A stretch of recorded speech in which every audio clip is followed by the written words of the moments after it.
Hello friends, এখন আমি একটা ঘরোয়া একটা চিকেন স্যান্ডউইচ বানাবো বাচ্চাদের খাবার জন্য টিফিন। দেখো, চিকেন স্যান্ডউইচটা বানানোর জন্য আমাদের লাগছে হচ্ছে আটার ব্রেড নিয়েছি আমি একটা ভালো কোম্পানির, সামান্য একটু টক দই নিয়েছি, চিকেন নিয়েছি, একটু শসা নিয়েছি, একটু পেঁয়াজ নিয়েছি, একটু টমেটো সস নিয়েছি। এবার তোমাদের মতন চাইলে তোমরা মিউনিসও নিতে পারো, বাটারও দিতে পারো। আমার ঘরে বাটারটা শেষ হয়ে গেছে তাই আমি নিতে পারিনি। এবার চিকেনটা কিভাবে বানিয়েছি আমি প্রসেসটা করতে করতে তোমাদের দেখাচ্ছি। চিকেনটা বানিয়েছি হচ্ছে তোমার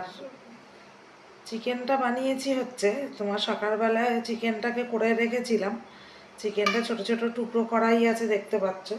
ওই চিকেনটার মধ্যে পেঁয়াজ কুচি আর সামান্য একটু রসুন কুচি আর একটুখানি আদা কুচি দিলেও হয়, না দিলেও হয়, আর একটু সামান্য একটু কাশ্মীরি লঙ্কার গুঁড়ো দিয়ে চিকেনটাকে, বা আমি সাদা তেলে ভেজেছি, তোমরা চাইলে বাটারেও ভাজতে পারো, করে আমি এটাকে ভালো করে ভাজা ভাজা করেছি। আগে যেমন জল উঠে, চিকেনের জল উঠে ওটা সেদ্ধ হয়েছে, সেদ্ধ হয়ে আবার অটোমেটিক ঢাকা চাপা দিলে পর ওটা তোমার ভাজা ভাজা হয়ে গেছে। একটু লাল লাল করে ভাজা ভাজা করতে হবে, আমি হলুদ দিইনি।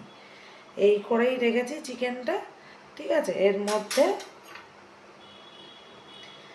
এবার আমি এই চিকেনটার মধ্যে দিয়ে দিলাম হচ্ছে গিয়ে ওই টক দইটা রেখেছিলাম, টক দই, কাঁচা পেঁয়াজ, কাঁচা কাঁচা পেঁয়াজ আর ইয়ে শসা, এই দিয়েছি। এই দিয়ে এই ভালো করে এইটাকে মেখে নিচ্ছি, ভেতরের পুরটাকে ভালো করে মেখে নিচ্ছি।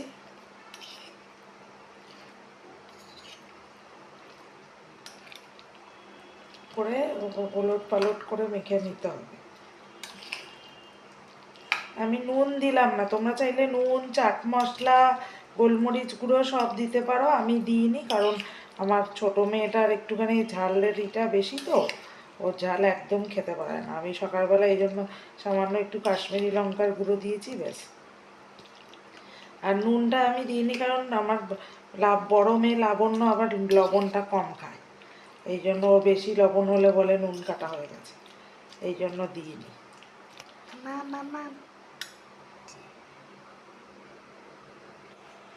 এইবার দেখো প্রসেসটা কিভাবে করছি। এই যে পুরটা যে বানালাম, এই পুরটা তোমরা পাউরুটি সেঁকে নিলে স্যান্ডউইচটা খুব একটা ভালো হয় না, না সেঁকে করাটাই ভালো।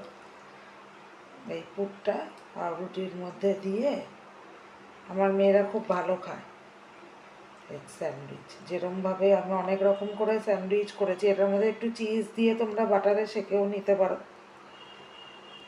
ভালোই হয়।